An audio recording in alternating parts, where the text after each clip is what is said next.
Braiding Sweetgrass, Indigenous Wisdom, Scientific Knowledge, and the Teachings of Plants, written by Robin Wall Kimmerer, read by Naomi Kirst-Schultz. Chapter 29, Collateral Damage. The headlights throw two beams through the fog from a long way off as the car winds toward us. The rise and fall of the lights has become our signal to dash into the road, grabbing up one soft black body in each hand. The beams appear and disappear in the dips and curves as we shuttle back and forth with flashlight beams speckling the pavement. When we hear the engine, we know there's only time for one last run before the car crests the hill and bears down upon us. Standing on the shoulder, I can see faces as the car draws near, greenish, in the dashboard lights looking right at us as the spray from the tires flies up. Our eyes meet and the brake lights flash red for just a heartbeat, lit up like momentary synapses in the driver's brain. The light telegraphs a hint of thought for fellow humans in the rain on the side of a lonely country road. I'm waiting for them to roll down a window and ask if we need help, but they don't stop.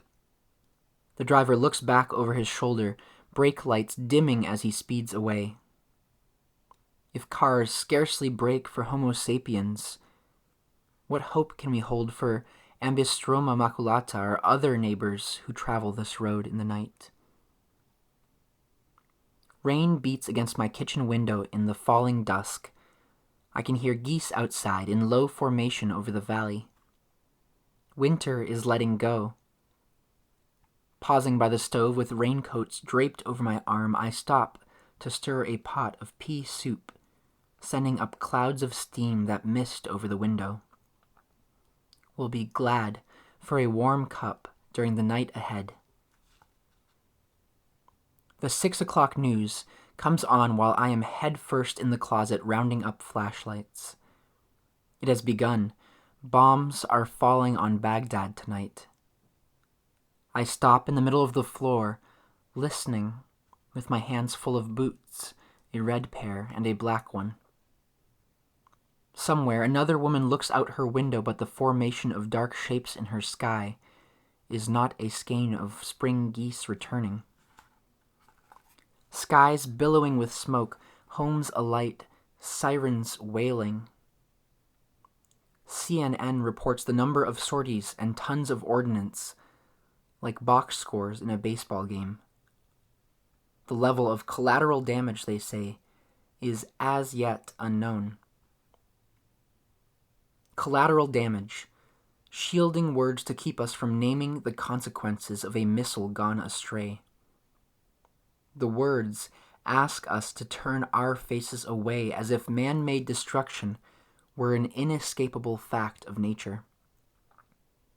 Collateral damage measured in overturned soup pots and wailing children. Heavy with helplessness, I turn off the radio and call my family to supper. When the dishes are done, we slip into raincoats and then out into the night, driving the back roads to Labrador Hollow. While it rains bombs on Baghdad, the first rain of spring falls on our valley. Soft and steady, it penetrates the forest floor, melting away the last of the ice crystals beneath the winter-weary blanket of leaves. The splatter and splash is a welcome sound after the long silence of snow. To a salamander beneath a log, the first heavy raindrops must sound like the knuckles of spring, knocking hard on the door overhead. After 6 months of torpor, stiff limbs slowly flex, tails wiggle out of winter immobility, and within minutes, snouts nose upward and legs push away cold earth as the salamanders crawl up into the night. The rain washes away traces of clinging soil and polishes their smooth black skin. The land is waking up, rising to the call of rain. After we pull off the road and get out of the car, the quiet is stunning in the wake of swishing windshield wipers and the defroster going full tilt. The warm rain on cold earth has raised a ground fog, wrapping around the bare trees. Our voices are muffled in the mist. Our flashlights diffuse into warm halos. Here, in upstate New York, flocks of geese mark the change of seasons, noisily making their way from winter safety to the breeding grounds of spring. Largely unseen but equally dramatic is the migration of salamanders from winter burrows to the vernal pools, where they will meet their mates. The first warm rain of spring, a soaking rain, coinciding with a temperature above 42 degrees, sets the forest floor to rustling and stirring. En masse they rise from the hidden places, blinking at the open air, and start on their way. This outpouring of animals is nearly invisible unless you happen to be in a swamp on a rainy spring night. Salamanders move when darkness protects them from predators and rain keeps their skin moist, and they move by the thousands like a herd of sluggish buffalo. And like the buffalo, too, their numbers diminish each year. Like its nearby cousins, the Finger Lakes, Labrador Pond lies in the bottom of a V-shaped valley, flanked by two steep hills left behind by the last glacier. The forested slopes curve around the pond like the sides of a bowl, funneling amphibians from the woods of the entire watershed straight to the water. But their route is interrupted by a road that snakes through the hollow. The pond and surrounding hills are protected as state forest, but the road is a free-for-all. We walk down the deserted road, scanning our lights back and forth over the pavement. Salamanders aren't the only ones on the move tonight. Wood frogs, bullfrogs, green frogs, leopard frogs, and newts also hear the call and begin their annual journey. There are toads, peepers, red efts, and legions of tree frogs, all with mating on their minds. The road is a circus of jumps and leaps, flashing in and out of our flashlights. My beam catches the glittering gold of an eye. The peeper freezes as I approach and then hops away. Ahead of us, the road is alive with frogs leaping across, 2 here in my light, 3 over there, bounding towards the pond. With their prodigious leaps, they cross the road in just a few seconds. But not so the heavy-bodied salamanders who belly their way across the road. Their journey takes about 2 minutes, and in 2 minutes, anything can happen. Spotting the lumbering forms among the frogs, we stop and pick them up one after the other, carefully setting them on the other side of the road. We walk back and forth between the passage of cars over the same small stretch, and each time we look, there are more. The land seems to be releasing salamanders as numerous as the geese rising off a marsh. I run my light across the road and the center line reflects bright yellow against the rain-black asphalt. In the corner of my eye there is something darker than dark. A break in reflection off the pavement that draws my light back to that spot. The shadow resolves into a big spotted salamander, Ambystoma maculata, black and yellow like the road. The shape is so primitive with right-angle limbs jutting from the side and moving with a jerky mechanical motion across the road, dragging a thick tail in a sinuous side-to-side wave behind it. When it stops in the circle of my light, I reach out to touch its skin, blue-black like night congealed. The body is splotched with opaque yellow, like drops of paint on a wet surface, blurred at the edges.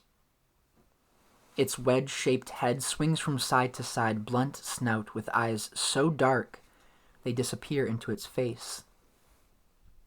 By its size, about 7 inches long, and its swollen sides, I would guess this is a female. I wonder what it feels like to drag that tender skin with a smooth, soft belly made for sliding over wet leaves across the asphalt. I stoop to pick her up, circling my 2 fingers just behind her front legs. There is surprisingly little resistance. It's like picking up an overripe banana. My fingertips sink into her body, cold and soft and wet. I gently set her down on the shoulder and wipe my hands on my pants. Without a backwards glance, she lunges over the embankment down to the pond. The females are the first to arrive. Heavy with eggs, they will slide into the shallows and disappear among the decaying leaves on the bottom.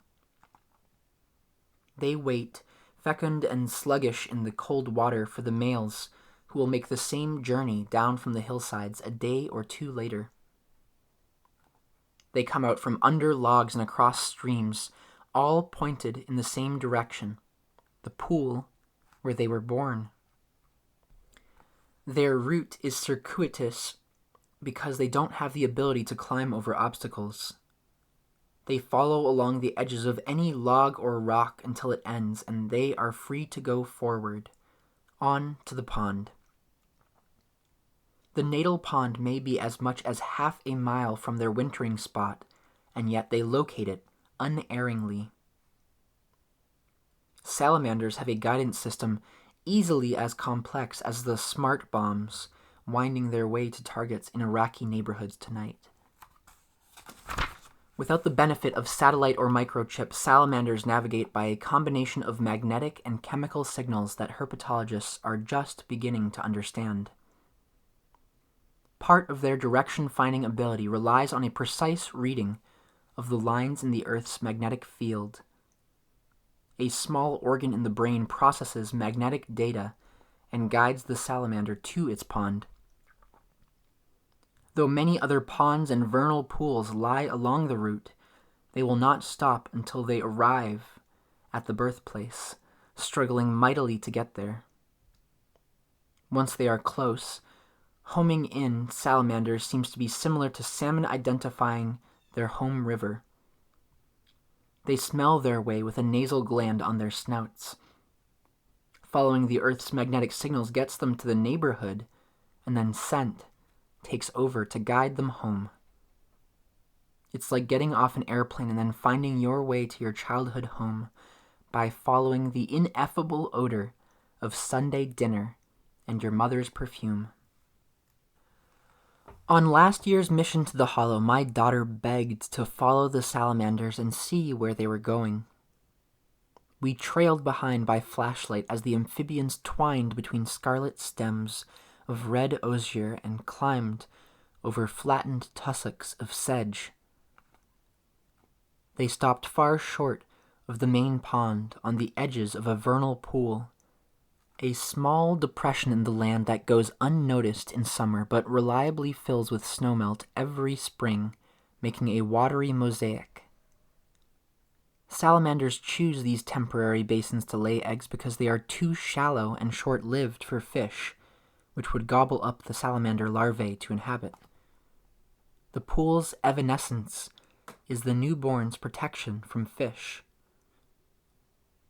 We followed the salamanders to the water's edge where platelets of ice still clung to the shore.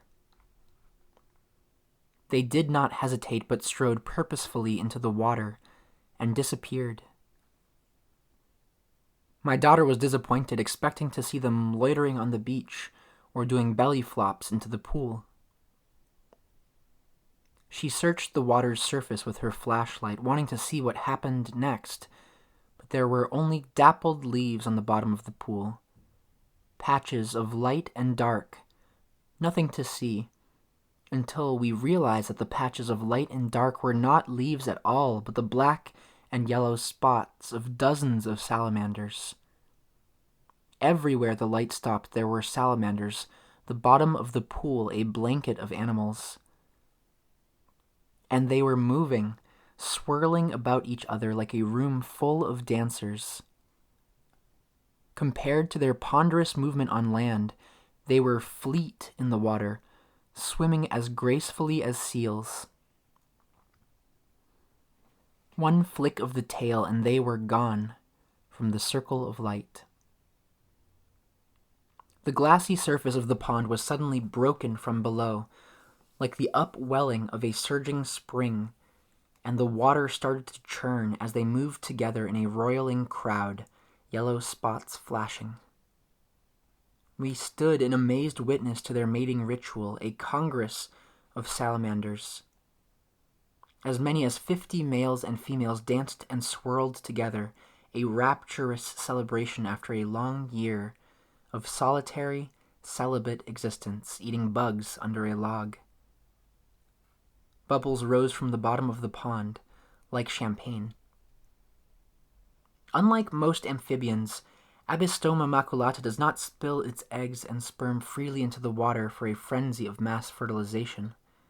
The species has evolved a more probable scheme to ensure the meeting of egg and sperm.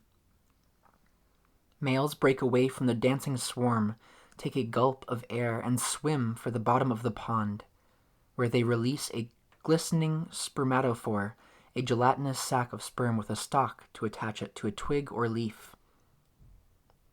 The females then leave the dance and seek out the quarter-inch sacs, which hover like shiny mylar balloons, bobbing in the water. They draw the spermatophores into an internal cavity where eggs are waiting. Safely inside, the sperm are then released from the sac and fertilize the pearly eggs. A few days later, each female will lay a mass of 100 to 200 eggs in a gelatinous mass.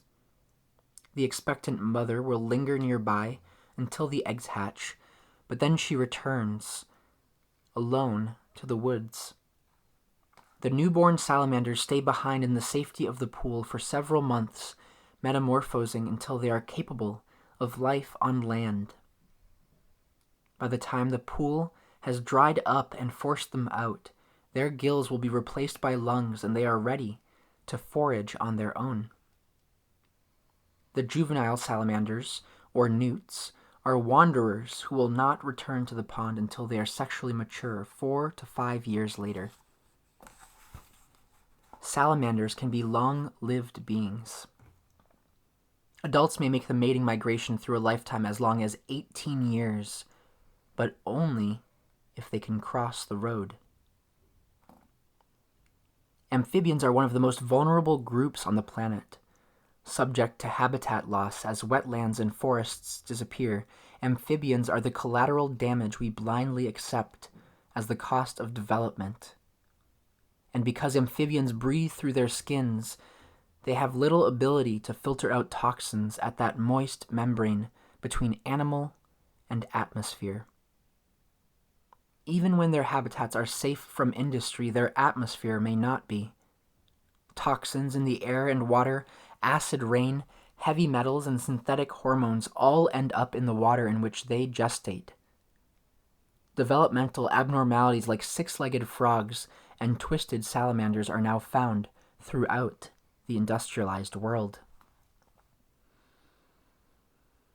Tonight, the salamander's biggest threat is the cars that go speeding by, their occupants unaware of the spectacle that is taking place beneath their tires.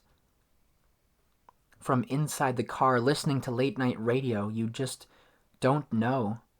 But standing on the roadside, you can hear the pop of the body, hear the moment when a glistening being following magnetic trails towards love is reduced to red pulp on the pavement. We try to work faster, but there are so many, and we are so few. A green Dodge pickup I recognize races by and we stand back on the shoulder.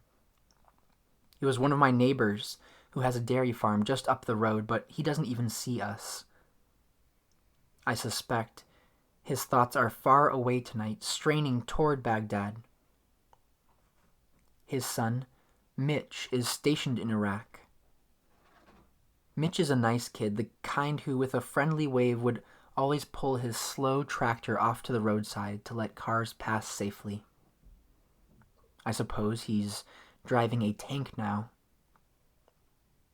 The fate of salamanders crossing the road in his old hometown might seem completely unconnected to the scene he faces. Tonight, though, when the fog wraps us all in the same cold blanket, the edges seem to blur. The carnage on this dark country road and the broken bodies on the streets of Baghdad do seem connected.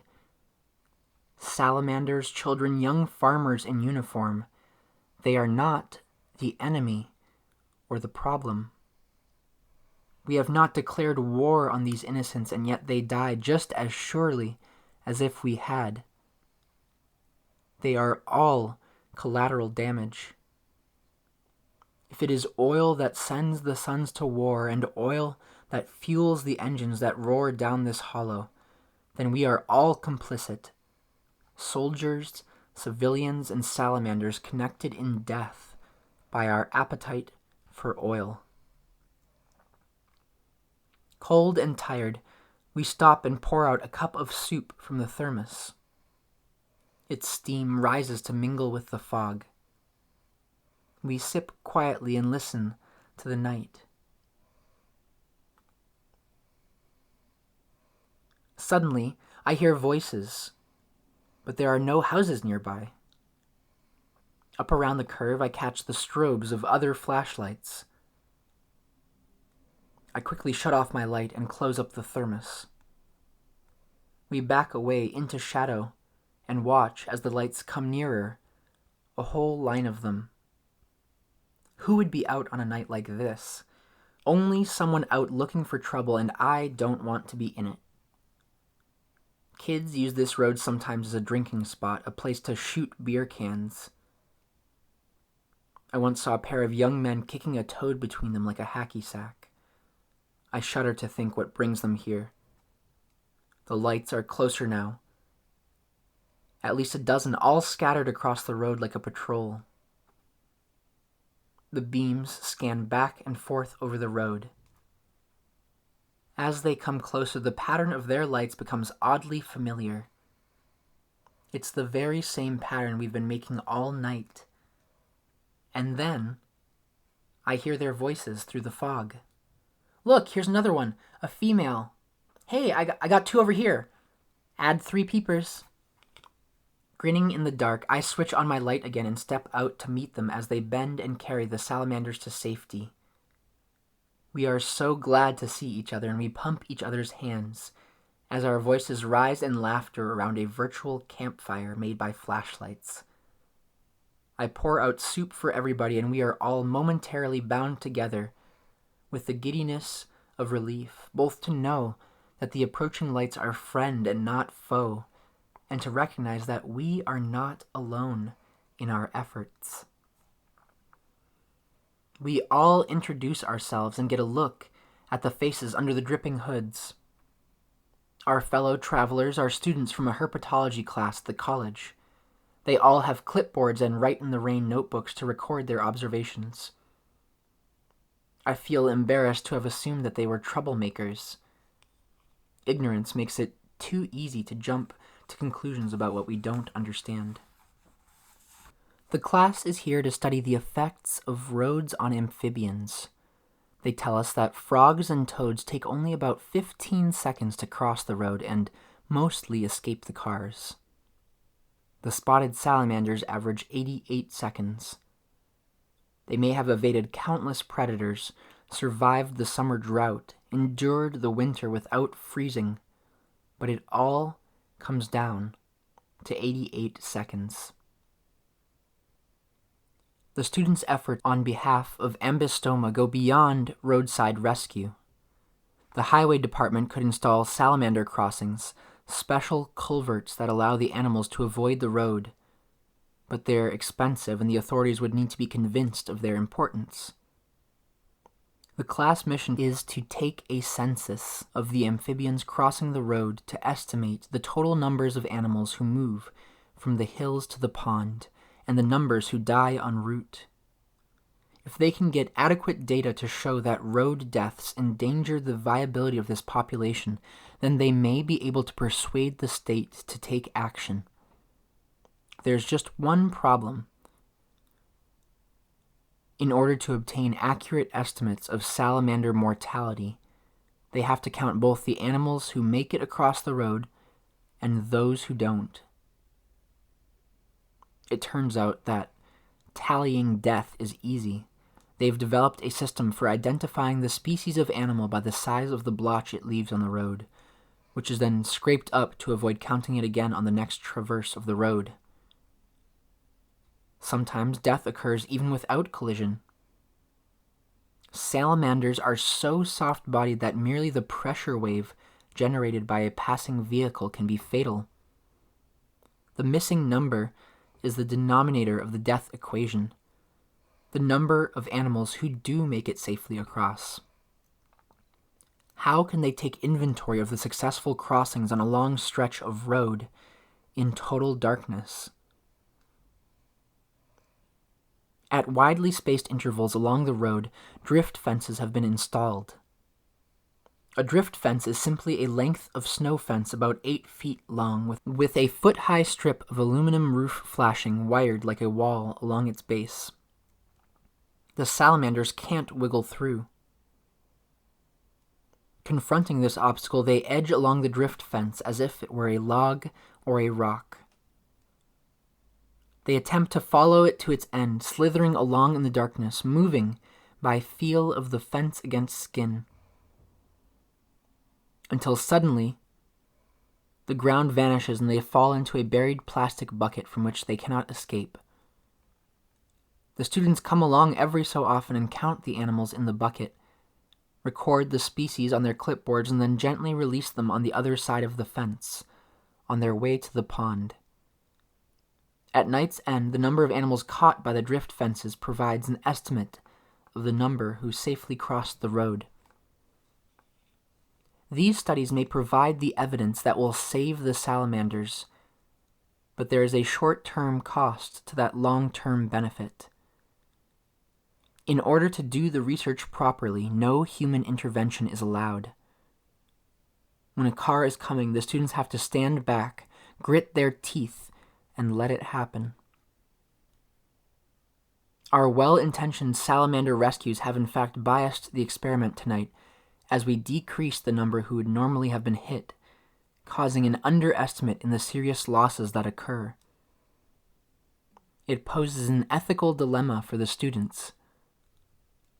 The dead who could have been saved become the collateral damage of the study, a sacrifice that they hope will pay off in future protection for the species. This roadkill monitoring is the project of James Gibbs, an internationally renowned conservation biologist. He is a leader in conserving Galapagos tortoises and Tanzanian toads, but his concerns are also here in Labrador Hollow. He and his students set up the drift fences, patrol the road, and stay up all night counting. Gibbs confesses that sometimes, on rainy nights when he knows the salamanders are moving and dying, he can't sleep. He puts on a raincoat and goes out to carry them across. Aldo Leopold had it right. Naturalists live in a world of wounds that only they can see. As night deepens, there are no more headlights twisting down the hollow. By midnight, even the slowest salamander can cross in safety. So we trudge back to the car and head for home, driving at a snail's pace until we are out of the hollow, lest our own wheels undo our work.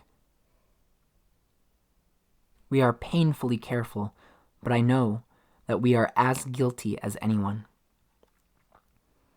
Driving home through the fog, we hear more war news on the radio.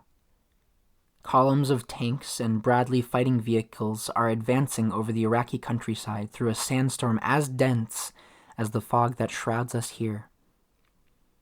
I wonder what is crushed beneath them as they pass. Cold and tired, I crank up the heater and the car fills with the smell of wet wool. I think back on our night's work and the good people we met. What is it that drew us to the hollow tonight? What crazy kind of species is it that leaves a warm home on a rainy night to ferry salamanders across a road?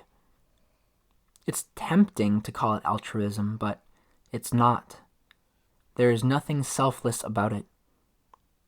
This night heaps rewards on the givers as well as the recipients. We get to be there, to witness this amazing rite, and for an evening to enter into relationship with other beings as different from ourselves as we can imagine. It has been said that people of the modern world suffer a great sadness, a quote-unquote species loneliness, estrangement from the rest of creation.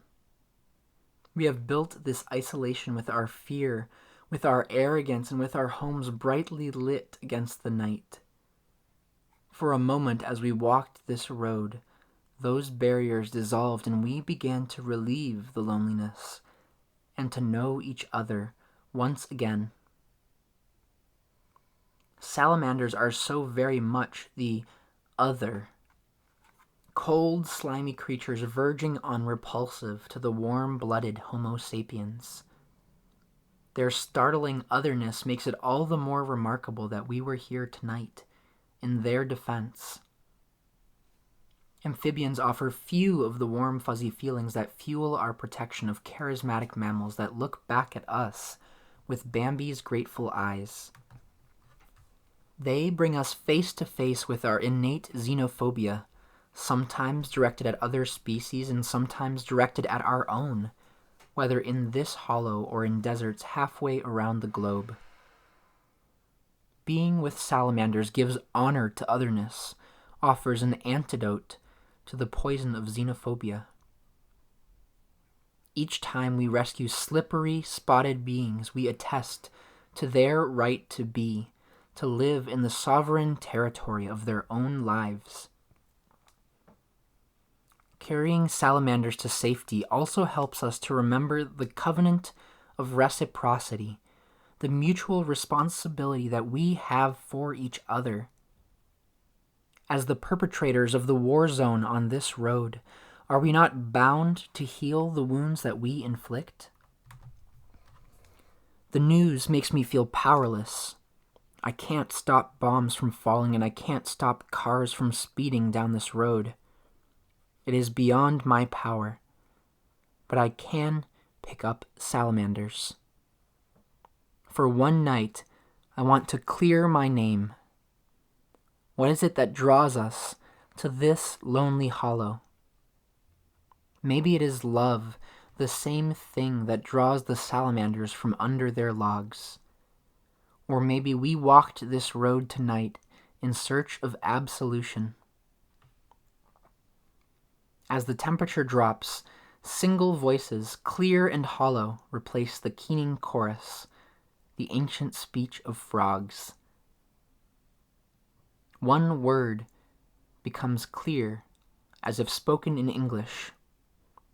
Here, here, here, the world is more than your thoughtless commute. We, the Collateral, are your wealth, your teachers, your security, your family.